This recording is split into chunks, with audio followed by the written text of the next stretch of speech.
All right, today we're going to talk about Bitcoin, but probably not the way you've heard it talked about before.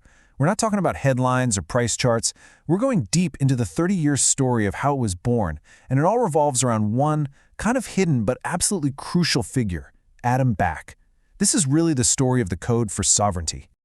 Right now, the global financial system is, well, it's fracturing. It's breaking apart. On one side, you have the old way, the SWIFT system, which has gone from getting this neutral plumbing for the world's money to, frankly, a political weapon.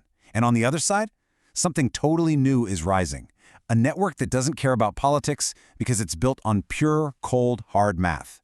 And look, this isn't some sci-fi future we're talking about. We are living through this right now. As systems like SWIFT get weaponized and as governments push their own controllable digital currencies, it's creating this huge, desperate need for an alternative. A system that someone can't just decide to turn off. So here's the game plan for this explainer. We're going to start with the fight that's happening right now. Then we'll jump in a time machine and go back to see where these ideas even came from. We'll unpack the huge technical breakthrough that made it all work, meet the mysterious founder, see how the system is being fortified today, and then we'll end with the big choice that we all have to make. Okay, so let's start with this new kind of war. And no, it's not fought with tanks or jets. It's a code war, fought with servers and satellites and software.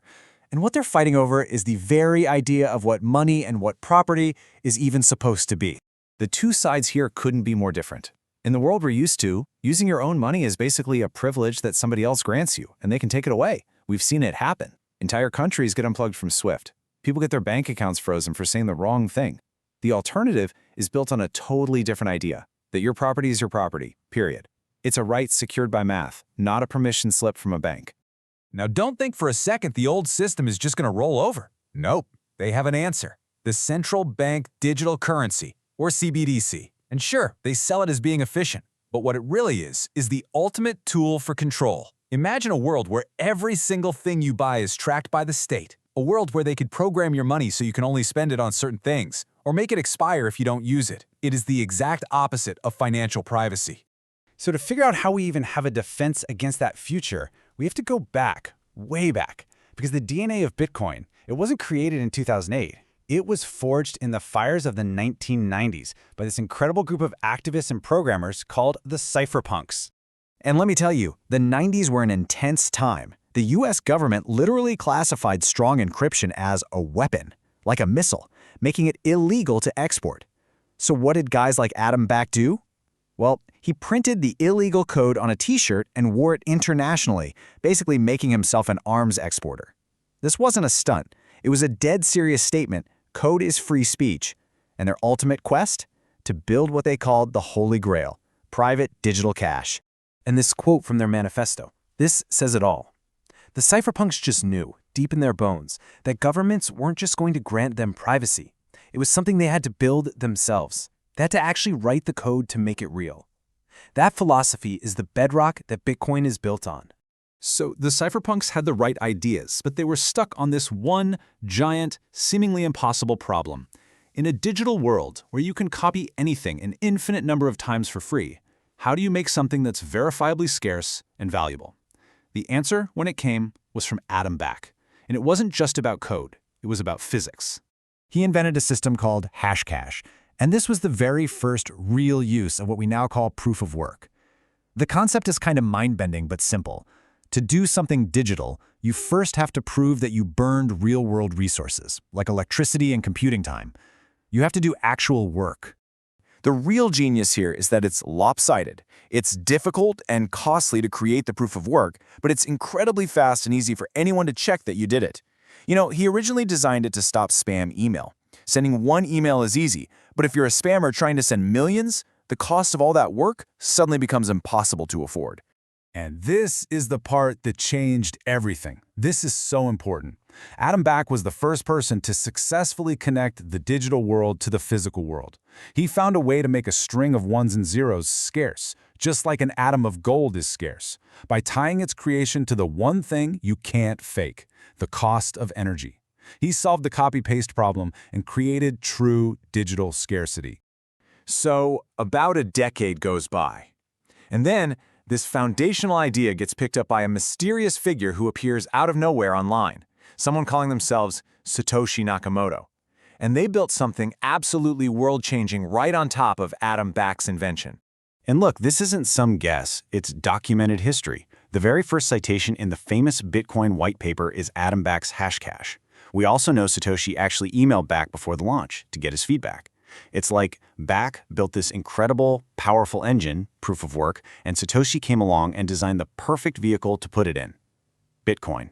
Which, of course, leads us to the biggest mystery in all of tech. Is Adam Back actually Satoshi? I mean, the circumstantial evidence is pretty wild. He has the same British writing style, right down to the weird double space after a period. He was one of literally a handful of people on the planet with the exact niche skills needed to create Bitcoin. And he just happened to go pretty quiet online during the exact years Satoshi was active. But here's where the story gets even more interesting. Forget who for a second and think about why. Back has always denied being Satoshi. And his reason for it tells you everything you need to know about the project's ethics. If Bitcoin has a visible leader, that person becomes a target. They can be pressured, arrested, or worse. By staying anonymous, Satoshi, whoever they are, made Bitcoin leaderless, and because of that, decentralized and resilient. So in a way, Back's denial is an act of service to the network. Okay, so let's flash forward to today. After Satoshi vanished into thin air, Adam Back stepped back into the public eye. Not as a cypherpunk philosopher this time, but as a hardcore engineer. He's now the CEO of a company called Blockstream, and he is building the heavy-duty infrastructure to make Bitcoin ready for the whole world. The first problem he took on was the big one: scalability. You always hear Bitcoin is too slow, but instead of messing with Bitcoin's core code and risking its security, he's building layers on top of it. So think of the main Bitcoin network as this super secure vault, like digital gold. Then Blockstream builds things like the Liquid network, which is like a high-speed, armored highway that connects to the vault for fast, private transactions between big institutions. And then there's this, which is just next level. What if a government tries to shut down the internet to stop Bitcoin? Well, Blockstream went and launched a network of satellites that broadcast the entire Bitcoin blockchain down to the entire planet. For free. All you need is a cheap little satellite dish. It makes the network unstoppable. I mean, how do you censor the sky? So when you put it all together and compare it to the old system, the difference is just staggering. We're talking about settlement in minutes, not days. Real privacy, not total exposure.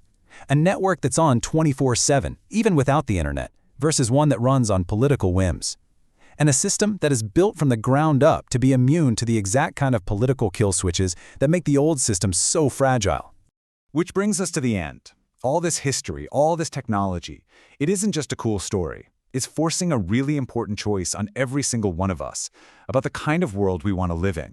And really, this is the choice, laid out as simply as possible. Do we want a model based on permission, where your ownership of your own property is just a privilege that can be taken away? Or do we want a model based on sovereignty, where your property is an absolute right, secured not by a politician's promise, but by the unbreakable laws of mathematics? From a rebellious act on a t-shirt in the 90s to a network broadcast from space today, what Adam Back and the cypherpunks built wasn't just code. It was an escape hatch. It's an option for a different path forward. The code has already been written. It's open source. It's out there. So really, the only question left is the one right there on your screen.